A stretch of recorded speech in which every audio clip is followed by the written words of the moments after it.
ಆಮೇಲೆ ದಯಮಾಡಿ ಯಾವ ಹೂವಾಪೋಗಳಿಗೂ ನನ್ನ ಸೆಲೆಬ್ರಿಟಿಗಳು ಕಿವಿಗೆ ಹಾಕ್ಕೊಬೇಡ್ರಿ. ಈಗ ಮೊನ್ನೆದು ಒಂದು ಇದಿತ್ತು, ಏನೋ ಯಾರೋ ನಿರ್ಮಾಪಕರು ಕೊಟ್ಬಿಟ್ರು ಹಂಗೆ ಹಿಂಗೆ ಅದು ಇದು ಎಲ್ಲ. ಹೌದು 101%. ಯಾಕಂದರೆ ಸೂರಪ್ಪ ಬೊಬ್ಬ ಅವ್ರಿಗೆ ಆ್ಯಕ್ಚುಲಿ ವಾಪಸ್ ಕೊಟ್ಟಿದ್ದೆ. ಏನಕ್ಕೆ ಅಂತಂದರೆ ಸೂರಪ್ಪ ಬೊಬ್ಬ ಅವ್ರು ಆ್ಯಕ್ಚುಲಿ ನನ್ನ ಹತ್ರ ಸಿನಿಮಾ ಮಾಡೋಕ್ಕೆ ಬಂದಾಗ ಅವ್ರದ್ದು ತುಂಬ ಕಮಿಟ್ಮೆಂಟ್ಸ್ ಏನೋ ಇತ್ತು ಪಾಪ. ಸೊ ಸಿನಿಮಾ ಆದರೆ ನನ್ನ ಕಮಿಟ್ಮೆಂಟ್ಸ್ ಎಲ್ಲ ಇದಾಗುತ್ತೆ ಅಂತ. ಯಾಕಂದರೆ ಇಂಡಸ್ಟ್ರಿಲಿ ನನಗೆ ಗೊತ್ತಿರೋರೊಬ್ಬರು ತುಂಬ ಪರಿಚಯ ಇರೋರು, ಅವ್ರನ್ನ ಕರ್ಕೊಂಬಂದು ಹಿಂಗಿದೆ ದರ್ಶನ ಮಾಡೋಣ, ಸರಿ ಅಣ್ಣ ಮಾಡ್ಕೊಡ್ತೀನಿ ಅಂತ. ಬಟ್ ಈಗ ಆ್ಯಕ್ಚುಲಿ ಈಗ ನಡೆದಿದ್ದು ನಿಮಗೂ ಗೊತ್ತು, ಯಾಕಂದರೆ ಟೈಮೆಲ್ಲ ವೇಸ್ಟ್ ಆಗೋಯ್ತು. ಈ ಟೈಮಲ್ಲಿ ಮತ್ತೆ ಅವ್ರ ದುಡ್ಡನ್ನ ಇಟ್ಕೊಳ್ಳೋದ್ರೆ ಪಾಪ ಅವ್ರಿಗೆ ಇನ್ನೂ ಕಮಿಟ್ಮೆಂಟ್ ಜಾಸ್ತಿ ಆಗುತ್ತೆ. ಸೊ ಅದಕ್ಕೋಸ್ಕರ ಸರ್ ನಿಮ್ಮ ಕಮಿಟ್ಮೆಂಟ್ ತೀರಿಸ್ಕೊಳ್ಳಿ. ಸೊ ಮುಂದಕ್ಕೆ ಒಂದು ಒಳ್ಳೆ ಸಬ್ಜೆಕ್ಟ್ ಸಿಗ್ದಾಗ ಖಂಡಿತ ಮಾಡೋಣ ಅಂತ ಅಷ್ಟೇ. ಆಮೇಲೆ ನಾನು ಪ್ರೇಮ್ ಖಂಡಿತ ಸಿನಿಮಾ ಮಾಡೇ ಮಾಡ್ತೀವಿ. ಯಾಕಂದರೆ ಅದು ನಮ್ಮ ಗುರುಗಳು, ಹಾಗೇನೆ ನನ್ನ ಪ್ರೀತಿಯ ಸ್ನೇಹಿತೆ, ಅದು ರಕ್ಷಿತನ ಆಸೆ ಅದು.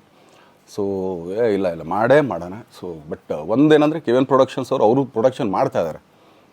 ಸೊ ಅವ್ರು ಪ್ರೊಡಕ್ಷನ್ ನಡೀತಾ ಇರ್ಬೇಕಾದ್ರೆ ಪುನಃ ಇನ್ನೊಂದು ಪ್ರೊಡಕ್ಷನ್ ಅಂದಾಗ, ಯಾಕಂದರೆ ನನ್ನ ಒಂದು ಅನಿಸಿಕೆ ಅಂತಂದರೆ ಯಾವ ನಿರ್ಮಾಪಕ ಆ್ಯಕ್ಚುಲಿ ಈಗ ಯಾವುದು ಪ್ರೊಡಕ್ಷನ್ ಇಲ್ಲದೇ ಸುಮ್ಮನೆ ಇದ್ದಾರೆ ಅಂಥವ್ರ ಜೊತೆ ಕೆಲಸ ಮಾಡಿದ್ರೆ. ಯಾಕಂದರೆ ಪ್ರೊಡಕ್ಷನ್ ನಿಮಗೂ ತುಂಬ ಚೆನ್ನಾಗಿ ಗೊತ್ತಿವಾಗ ನಡೀತಾ ಇರೋ ಒಂದು ಇದರಲ್ಲಿ ಒಬ್ಬ ನಿರ್ಮಾಪಕ ಇವತ್ತು ಅಡ್ವಾನ್ಸ್ ಕೊಟ್ಟೋದ್ರಿಂದ ಹಿಡಿದು ರಿಲೀಸ್ ಆಗೋ ತನಕ ಆತನ ಕೆಲಸ ತುಂಬ ಇದೆ. ಬರೀ ದುಡ್ಡೊಂದು ಹೊಂಚೋದೇ ಅಲ್ಲ, ಸೊ ಎಲ್ಲ ಇದರಲ್ಲೂ ಕೂಡ. ಸೊ ಆದ್ದರಿಂದ ಅಷ್ಟೇ, ಇನ್ನು ಅದು ಬಿಟ್ಟು ಇನ್ನೇನು ಆ ಥರದ್ದೇನಿಲ್ಲ. ಸೊ ಇದೊಂದು ನಾನು ಹೇಳ್ಬೇಕು. ಆಮೇಲೆ ನಿಮ್ಮ ಪ್ರೀತಿ, ಅಭಿಮಾನ, ಪ್ರೋತ್ಸಾಹ